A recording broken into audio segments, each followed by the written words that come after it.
Hello everyone, हाय। तो कैसे हैं आप सभी लोग। आशा करती हूँ आप सभी लोग बहुत अच्छे होंगे, बहुत अच्छे से मेहनत कर रहे होंगे, है ना।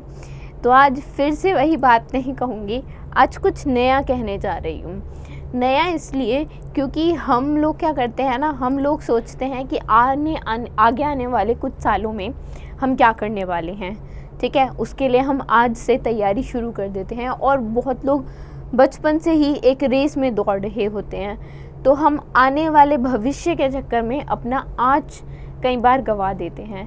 तो आज जो मैं कहना चाहती हूँ वो यही कन्वे करना चाहती हूँ कि भविष्य की चिंता होनी चाहिए, ठीक है, बट उसके चक्कर में आप अपना आज कभी मत गवाइएगा। अपने आज को भी उसी खूबसूरती के साथ जिएगा जिस खूबसूरती की कामना आप अपने भविष्य में होने की करते हैं, कि ऐसा मेरे भविष्य में इतना खूबसूरत नज़ारा या ऐसी चीज़ें, अच्छी चीज़ें मेरे भविष्य में हो, उसके लिए मैं मेहनत कर लेती हूँ। तो वो जो भविष्य आप चाहते हैं वो भविष्य ज़रूर मिलेगा आपको, बट उसके लिए कहीं पे भी ना अपने प्रेजेंट को सेक्रीफाइस मत करना, है ना। दोनों चीज़ें, भविष्य की कामना और प्रेजेंट को जीना, दोनों चीज़ें आप एक साथ कर सकते हैं। इंसान चाहे तो क्या कुछ नहीं मैनेज कर सकता, है ना। तो चलो आओ, इसी के साथ आज के सेशन की शुरुआत करते हैं और देखते हैं। देखो अभी मैंने ना एक डे रह गया था बेसिकली हमारा, I think international day for eradication of poverty, ठीक। तो मैंने आज ले लिया है, थीम ले ली है। देखो 17 तारीख को, हम 17 अक्टूबर को मनाते हैं, कौन सा डे मनाते हैं, international day for the eradication of poverty. Eradication मतलब ख़त्म करना, पॉवर्टी मतलब गरीबी। गरीबी को ख़त्म करने के लिए जो इंटरनेशनल डे मनाते हैं वो 17 तारीख को मनाते हैं, ठीक है। थीम क्या है इसकी, थीम है decent work and social protection. Decent work and social protection, putting dignity in practice for all, ठीक है। Putting dignity in practice for all, ये थीम है। थीम याद रखना, डे याद रखना। जो भी जितने भी इंटरनेशनल डेज़ हैं ना, जो यूएन सेलिब्रेट करता है या फिर इंटरनेशनली ग्लोबली जो सेलिब्रेट होते हैं लार्ज स्केल पे, उन सभी डेज़ और उनकी थीम तो बहुत इम्पॉर्टेंट हो जाती है। नेशनल भी इम्पॉर्टेंट होते हैं, इंटरनेशनल और ज़्यादा इम्पॉर्टेंट हो जाते हैं, है ना। चलो क्वेश्चन देखते हैं। देखो पहला क्वेश्चन क्या है, पूछा है कि कौन सा हेल्थ इंश्योरेंस ऐसी कंपनी है जिसने अभी हाल ही में अक्टूबर में ही सरोगेसी कवर प्लान, ठीक है, और ऑक्टे डोनर कवर, इन दोनों को अभी इंट्रोड्यूस किया है। सरोगेसी के बारे में आप सब लोग जानते होंगे, कुछ लोगों ने ऑक्टे का नाम नहीं सुना होगा, कुछ लोगों ने सुना होगा, पर मैं ऐसी आशा करती हूँ कि सरोगेसी के बारे में तो सब जानते होंगे, ठीक। जब कोई महिला गर्भ धारण नहीं कर पाती है, ठीक है, उसका गर्भ इतना स्ट्रॉन्ग नहीं होता कि वो एक बच्चे को धारण कर सके, तो उस केस में हमें सरोगेट मदर की ज़रूरत पड़ती है। आप जानते हैं बहुत लोग वैसे भी जो नहीं खुद से बच्चा पैदा करना चाहते हैं, आजकल आप बॉलीवुड सेलिब्रिटीज़ एंड ऑल इनका देख ही रहे हैं।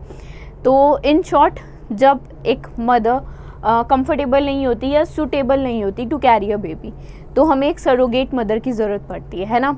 तो वो तो हो गया सरोगेसी कवर प्लान। तो ये है स्टार हेल्थ, ठीक है। Star health and allied insurance ने पहला, बोल सकते हैं पहला ऐसा प्लान निकाला है फॉर सरोगेट मदर्स, ठीक है, एंड ऑक्टे डोनर्स, दोनों के लिए, ठीक। तो इस प्लान का नाम क्या है, या ये पूरा प्लान है क्या, देखो इसका नाम है star women insurance care insurance policy, ठीक है। Star women insurance care policy, star women insurance care policy, ठीक है। तो ये महिलाओं के लिए निकाली गई है ये पॉलिसी, बेसिकली दोनों के लिए, चाहे ऑक्टे डोनर कवर में हो। देखो ऑक्टे अगर आप बात करेंगे तो आप कह सकते हैं ऐसा एग, जो विमेन बॉडी में एग्स फर्टिलाइज होते हैं तब बच्चे का रूप लेता है ना, तो ऐसे एग जो फर्टिलाइज होने के उस पे होते हैं, फेस पे होते हैं या फर्टिलाइज होते हैं, उनको जो डोनेट करता है ऑक्टेडोनर में आता है और उसी के लिए ही कवर प्लान है पूरा, ठीक है। तो स्टार हेल्थ ने star women insurance care policy के नाम से एक प्लान निकाला है, ठीक, जिसमें आप कह सकते हैं कि ये लोग महिलाओं को जो सरोगेट हैं या जो डोनेट कर रही हैं, उन दोनों ही केसेस में सरोगेट मदर में 3 साल का 36 मंथ्स का जो प्लान है वो कवर होता है, ठीक है। बाकी ऑक्टेडोनर में 1 ईयर का है। अगर हम स्टार हेल्थ के हेडक्वार्टर की बात करें तो इनका हेडक्वार्टर चेन्नई में है। कहाँ है? चेन्नई, तमिलनाडु में है, ठीक, चेन्नई तमिलनाडु में इनका हेडक्वार्टर है। अगर मैं इनके एमडी और सीईओ के बात करूं तो इनके एमडी और सीईओ कौन है? आनंद रॉय हैं। कौन है? आनंद रॉय हैं। क्या है? एमडी है और सीईओ हैं। MD and CEO of star health, है ना। तो दोनों की बात हो गई, प्लान के बारे में भी हमने बात कर ली। अब आगे चल सकते हैं, नेक्स्ट देख सकते हैं। नेक्स्ट क्वेश्चन है, किस फाइनेंशियल इंस्टीट्यूशन ने सैंक्शन किया लोन जिसकी वर्थ है 8,800 करोड़ रुपए, ठीक है, ताकि डेवलप हो सके एयरपोर्ट और सिविल एविएशन इंफ्रास्ट्रक्चर भारत में इंडिया ने। तो ये जो फंड रेज किया है बेसिकली वो किया है India infrastructure finance company limited, IIFCL, ठीक है। India infrastructure finance company limited ने सैंक्शन किया है 8,800 करोड़ का लोन, ताकि एयरपोर्ट या जो सिविल एविएशन इंफ्रास्ट्रक्चर है वो भारत में डेवलप किया जा सके, है ना। चलो, अगर IIFCL की बात करें, न्यू दिल्ली में इनका हेडक्वार्टर है, और अगर इनके एमडी की बात करें तो PR जयशंकर इनके एमडी हैं। 400 करोड़ रुपए ऑलरेडी सैंक्शन हो चुके हैं, ठीक है। जो IIFCL है ये बेसिकली एक फाइनेंसर्स मेजर फाइनेंसर्स में से एक है। एयरपोर्ट भारत में जो एयरपोर्ट्स हैं उनके मेजर फाइनेंसर्स में से एक कंपनी है, ठीक। और इसने सपोर्ट किया, इसका जो टोटल आउटले है ना प्रोजेक्ट का, जो सपोर्टेड अमाउंट है वो 74,000 करोड़ रुपए का है, ठीक है। नेक्स्ट पे देखें, नेक्स्ट क्वेश्चन पे चलें। देखो, किस इनमें से किस बैंक ने कोलैबोरेट किया है 5 के साथ और लॉन्च किया है पहला नंबरलेस क्रेडिट कार्ड। मतलब एक ऐसा क्रेडिट कार्ड, अभी आप क्रेडिट कार्ड देखते होंगे, ठीक है। मान लो ये क्रेडिट कार्ड है, फ्रंट 2 साइड होती हैं, एक फ्रंट होती है एक बैक होती है। अगर मैं इसको मानूं कि ये फ्रंट साइड है और ये बैक साइड है, ठीक है, तो फ्रंट पे आपका नाम वाम होता है, क्रेडिट कार्ड नंबर होता है, एक्सपायरी डेट होती है, ये सब चीज़ें होती हैं, है ना। फ्रॉम टू होता है कि इस डेट से इस डेट तक ये कार्ड चलेगा, है ना। और बैक की बात करूं तो एक चीज़ तो होती है जिसे हम बोलते हैं CVV नंबर, ठीक है।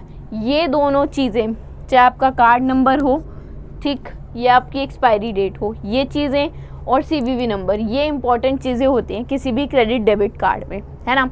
अब नंबरलेस कार्ड है, नंबरलेस क्रेडिट कार्ड है, ना नंबर है, ना एक्सपायरी डेट है, ना CVV है, कुछ भी नहीं है उस पर।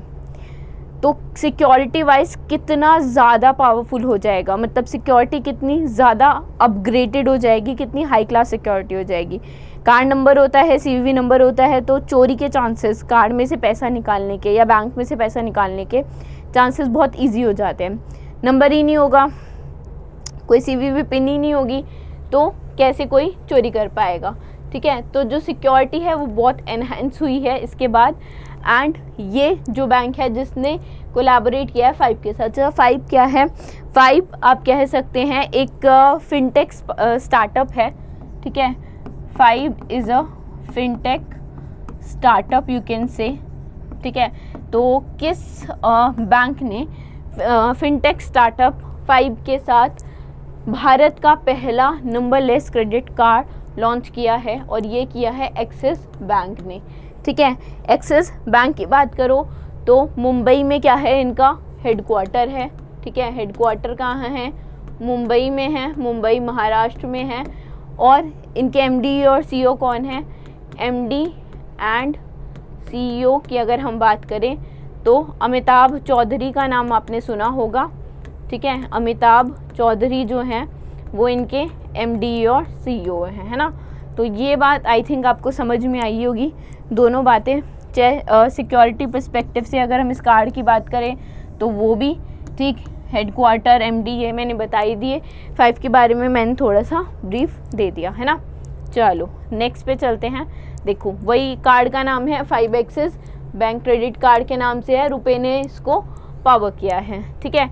कस्टमर को अलाउ करेगा क्रेडिट कार्ड को UPI में बेसिकली लिंक करने, यूनिफाइड पेमेंट इंटरफेस से लिंक करने में हेल्प करेगा कस्टमर को क्रेडिट कार्ड को, है ना, ठीक है। जैसे मैंने बताया था कि ये सब चीज़ें नहीं होंगी, CVV number, expiry date, card number, तो जो चोरी की जो पॉसिबिलिटी है वो कम हो जाएगी, ठीक। नेक्स्ट पे चलते हैं। नेक्स्ट देखते हैं how much funding has recently been received by Mahindra last mile mobility. Mahindra and Mahindra group की एक सब्सिडरी है ये, ठीक है। तो महिंद्रा लास्ट माइल मोबिलिटी ने कितने करोड़ की फंडिंग ली है, किससे? इंटरनेशनल फाइनेंस कॉरपोरेशन से, IFC से, IFC इंटरनेशनल फाइनेंस कॉरपोरेशन से।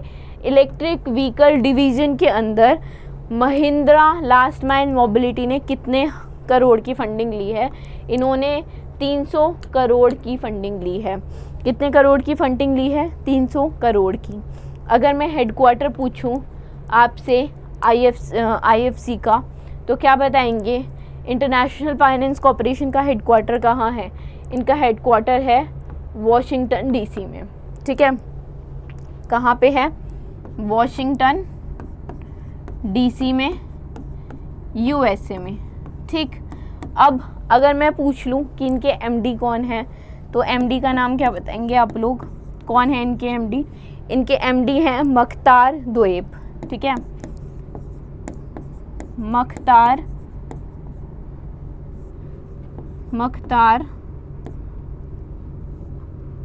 TAR मख्तार DIOP, ठीक है। तो MD हो गए, हेडक्वार्टर हो गया, फंडिंग के बारे में आपको पता चल गया, 300 करोड़ की फंडिंग दी है, ठीक है, IFC ने। आगे चलते हैं, नेक्स्ट देखते हैं।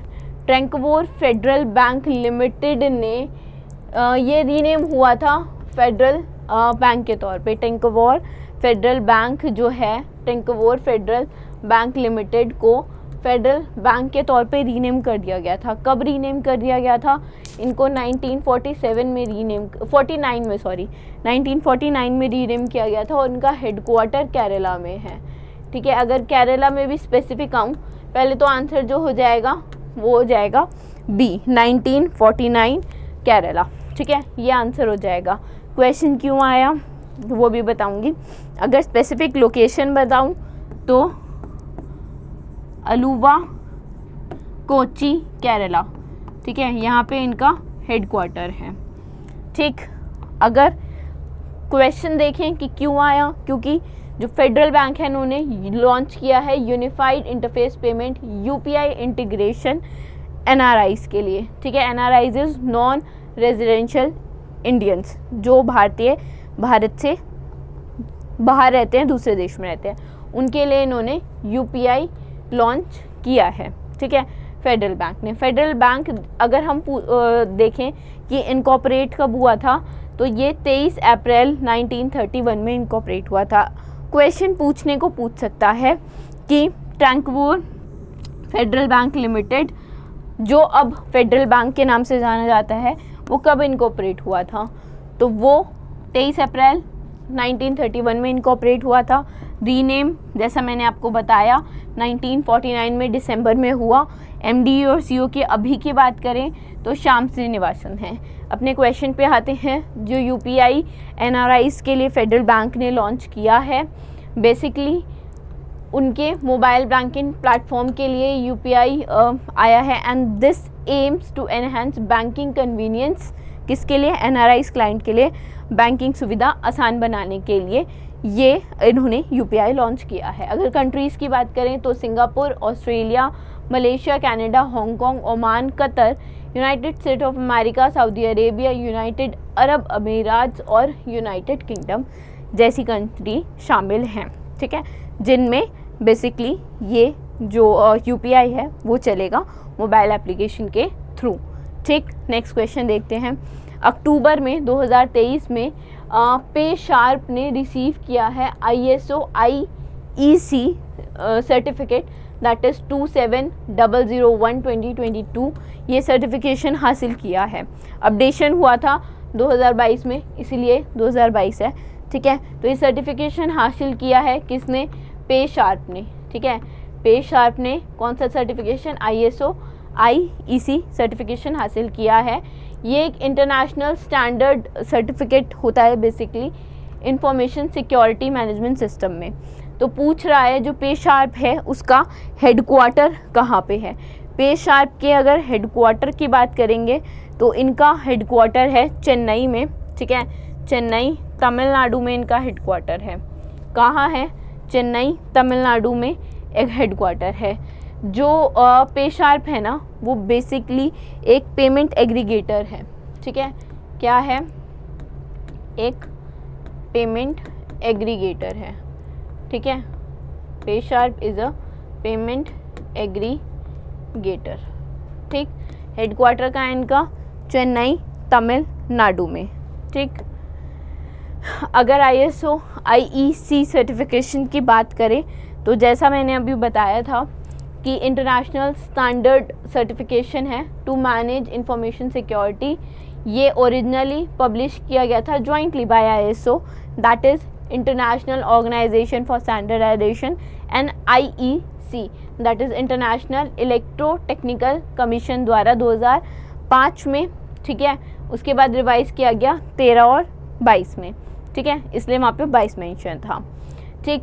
अगर मैं बात करूँ CEO और फाउंडर की, किसके? पेशार्प के, तो पेशार्प के CEO और फाउंडर कौन है? कृष्ण कुमार मनी, ठीक है। वहीं पे लिख देते हैं कृष्ण कुमार मनी। कृष्ण कुमार मनी जो हैं वो क्या हैं? फाउंडर हैं और CEO हैं। यहीं पे मेंशन कर देती हूँ मैं, फाउंडर एंड CEO किसके? पेशार्प के, ठीक है। आगे चलें, नेक्स्ट देखें। नेक्स्ट क्वेश्चन क्या है? नेक्स्ट है नवनीत मनोत जो MD हैं और CEO हैं HDFC एसेट मैनेजमेंट के, ठीक है। ये हाल ही में चेयरमैन इलेक्ट हुए हैं association of mutual funds in India, ठीक है। AMFI association for mutual funds in India के चेयरमैन इलेक्ट हुए हैं। कौन? नवनीत मनोत जो MD और CEO हैं HDFC एसेट मैनेजमेंट के। तो पूछ रहा है कि हेडक्वार्टर कहाँ है association of mutual funds in India. Association of mutual funds in India का अगर हम हेडक्वार्टर की बात करें तो इनका हेडक्वार्टर है मुंबई में, ठीक है। C आंसर करेक्ट होगा। जो इनका हेडक्वार्टर है, इनका हेडक्वार्टर है मुंबई में, मुंबई महाराष्ट्र में इनका हेडक्वार्टर है, ठीक।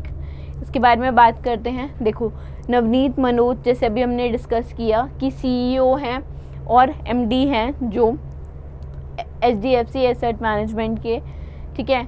उन्हें इलेक्ट किया गया chairman association of mutual fund in India, ठीक। अगर हैंडओवर की बात करें कि उन्होंने ही will take over the charge from, किससे चार्ज लेंगे, किसकी प्लेस लेंगे? तो A बाला सुब्रमण्यम की प्लेस लेंगी। एंथोनी हिरिडिया जो हैं वो वाइस चेयरमैन हैं, VC हैं, VC अपॉइंट हुए हैं। अगर association of mutual funds in India की बात किया जाए तो ये एक एसोसिएशन है for all asset management companies of SEBI registered mutual fund. अभी तक ऑलमोस्ट 44 ऐसी कंपनीज़ हैं जो इसके अंदर रजिस्टर्ड हैं। अगस्त 22 1995 में ये इस्टेब्लिश हुई थी, ठीक है, इनकॉर्पोरेट हुई थी as a non profit organisation. Headquarter की अभी हमने बात की, मुंबई महाराष्ट्र में इनका हेडक्वार्टर है ना। चलो आगे चलते हैं, नेक्स्ट क्वेश्चन देखते हैं। Under which section of banking regulation act 1949 RBI has directed Bank of Baroda to suspend with immediate effect any further onboarding of their customer onto the BOB World mobile application. Interesting question है, चलो इसके बारे में थोड़ा देखते हैं, समझते हैं। अभी कुछ दिन पहले आपके पास एक न्यूज़ आई होगी, न्यूज़ होगी कि जो बैंक ऑफ बड़ौदा है ना, ठीक है, BOB बैंक ऑफ बड़ौदा का एक एप्लीकेशन है, ठीक है, जैसे हर बैंक का एक एप्लीकेशन होता है, मोबाइल एप्लीकेशन होता है, तो बैंक ऑफ बड़ौदा का भी एक मोबाइल एप्लीकेशन है जिसका नाम है BOB वर्ल्ड, ठीक है। जो भी बैंक ऑफ बड़ौदा के कस्टमर्स होंगे और जिन्होंने इस ऐप को इंस्टॉल किया होगा उनको पता होगा, ठीक है। तो न्यूज़ क्या आई है, न्यूज़ अभी ये आई है कि बैंक ऑफ बड़ौदा के ही कुछ एम्प्लॉयज़ थे जिन्होंने इस मोबाइल एप्लीकेशन के थ्रू, जैसे मान लो आपके घर में आपके फादर हैं, ठीक है, आपके दादाजी हैं, कोई भी XYZ पर्सन है जो बहुत साल पहले, मतलब बहुत सालों से जो बैंक ऑफ बड़ौदा का ऐप यूज़ करते हैं, उनके पास नंबर, अगर मैं बोलूं कि फ़ोन, अगर उन्होंने अपना नंबर जो है, फ़ोन नंबर जो है, अगर वो इस ऐप से लिंक नहीं करवा रखा या ऐप में रजिस्टर नहीं किया हुआ, ठीक है, हमारी जो जनरेशन है, हम लोग तो ऐप में फटाफट रजिस्टर कर देते हैं और ऐप के थ्रू कई बार ट्रांजैक्शन कर लेते हैं, या कुछ भी करना होता है तो हम ऐप यूज़ कर लेते हैं, बैंक्स के ऐप यूज़ कर लेते हैं, बहुत सारे ऐप यूज़ कर लेते हैं। पर जो हमसे एक अपर जनरेशन है वो लोग उतने कंफर्टेबल नहीं होते। तो जिन लोगों ने भी, काफ़ी सारे लोग थे जिन्होंने इसको BOB ऐप को ऐप पे रजिस्टर नहीं किया हुआ था, लॉगिन नहीं किया हुआ था, तो जो BOB के एम्प्लॉयज़ ही थे ना, उन्हीं लोगों में से कुछ एम्प्लॉयज़ ने क्या किया, जो लोग रजिस्टर्ड नहीं थे, जिनके नंबर इस BOB ऐप पे रजिस्टर्ड नहीं थे, उनके अकाउंट से पैसे निकाल लिए अपना नंबर रजिस्टर करके, ठीक है। अब जब नंबर उन पर्सन का रजिस्टर्ड ही नहीं था, मान लो कोई एज्ड पर्सन है, इनका नंबर ही रजिस्टर्ड नहीं है, नंबर किसका रजिस्टर्ड है, एम्प्लॉय का रजिस्टर्ड है, अकाउंट किसका, इनका है, तो पैसे निकाल लिए। कम से कम ये जो आया है फ्रॉड, ये 10 से 16 लाख तक का ऐसा कुछ है। 2-3 लोग इन्वॉल्व हैं आई थिंक इसमें, या माइट भी ज़्यादा भी हो सकते हैं, ठीक। तो इन्होंने पैसे निकाले हैं और ये सामने अभी आया है। तो उसी पे RBI ने क्या कहा है कि इमीडिएट इफ़ेक्ट, जैसे ही हम आपके पास नोटिस पहुँचे तब से ही आप सभी जो भी कस्टमर्स हैं फर्दर ऑनबोर्डिंग बंद करवा दीजिए। जितना भी जो भी कस्टमर ऑनलाइन अगर आपके ऐप पे आ रहा है तो उसकी ऑनबोर्डिंग रुकवा दीजिए, उसको ऑनबोर्ड मत करने दीजिए, ठीक है। ये इसलिए हुआ है, रीज़न मैंने आपको बता दिया, क्योंकि फ्रॉड केस हुआ है, फ्रॉड हुआ है और ये जो एम्प्लॉय है BOB के, उनके द्वारा ही किया गया है, ठीक है। तो RBI जो ये कमांड दी है RBI ने, वो अंडर सेक्शन 35A के तहत दी है। किसके? बैंकिंग रेगुलेशन एक्ट 1949 के सेक्शन 35A के तहत RBI ने कमांड दी है। अगर इनके MD और CEO की बात करें तो देवदत्ता चंद्र जो हैं वो MD और CEO हैं, ठीक है। देवदत्ता चंद्र जो हैं MD और CEO हैं और गुजरात में वडोदरा में हेडक्वार्टर है बैंक ऑफ बड़ौदा का, है ना। चलो नेक्स्ट पे चलें, आगे चलें। देखो हेडक्वार्टर पूछा है किसका, मणिपाल सिग्ना हेल्थ इंश्योरेंस का हेडक्वार्टर कहाँ है ये पूछा है। तो मणिपाल सिग्ना हेल्थ इंश्योरेंस का हेडक्वार्टर है मुंबई में, महाराष्ट्र में। डी आंसर बिल्कुल करेक्ट है। MD और CEO कौन है? इनके MD और CEO हैं प्रसून, ठीक है। क्या नाम है पूरा? प्रसून सिकदर। प्रसून सिकदर जो हैं वो कौन है? MD और CEO, MD एंड CEO हैं प्रसून सिकदर। किसके? मणिपाल सिग्ना हेल्थ इंश्योरेंस के। क्यों पूछा हेडक्वार्टर, क्यों बताया मैंने आपको? देखो इन्होंने ना बेसिकली एक हेल्थ इंश्योरेंस कंपनी है, ये मणिपाल सिग्ना हेल्थ इंश्योरेंस कंपनी है। इन्होंने एक मणिपाल सिग्ना एक्सीडेंटल शील्ड लॉन्च किया है, हेल्थ प्लान लॉन्च किया है। इसमें ये एक पर्सनल एक्सीडेंटल प्लान इन्होंने प्रोवाइड किया है और कवर करेगा एक्सीडेंटल लेंथ, परमानेंट, टोटल जो डिसेबिलिटी होती है, ठीक है, परमानेंट या पार्शियल डिसेबिलिटी होती है। ये बेसिकली लोगों के जो भी एक्सीडेंट जिन लोगों का होता है, चाहे डेथ होती है, पार्शियल डिसेबिलिटी होती है, परमानेंट लोग जैसे कई लोगों की टांग प्रॉपरली नहीं काम कर पाती या पैरालाइज्ड हो जाते हैं या व्हील चेयर पर, तो उन सभी केसेस में ये हेल्थ इंश्योरेंस कवर करेगा। ठीक है, प्लान 3 वेरिएंट्स में है, क्लासिक, प्लस और प्रो। ठीक, 3 वेरिएंट हैं, क्लासिक, प्लस और प्रो। अगर बात करूं दोबारा से हेडक्वार्टर की, तो मुंबई में है। एमडी और सीईओ हमने देखा प्रसून सिकदर हैं। ठीक, आई होप चीज़ें समझ में आई होंगी। नहीं आई तो यू कैन डेफिनेटली कमेंट। ठीक, कुछ भी हो you can let me know in the comment section. So thank you for the today's session. We will be meeting you in the next session. Bye bye.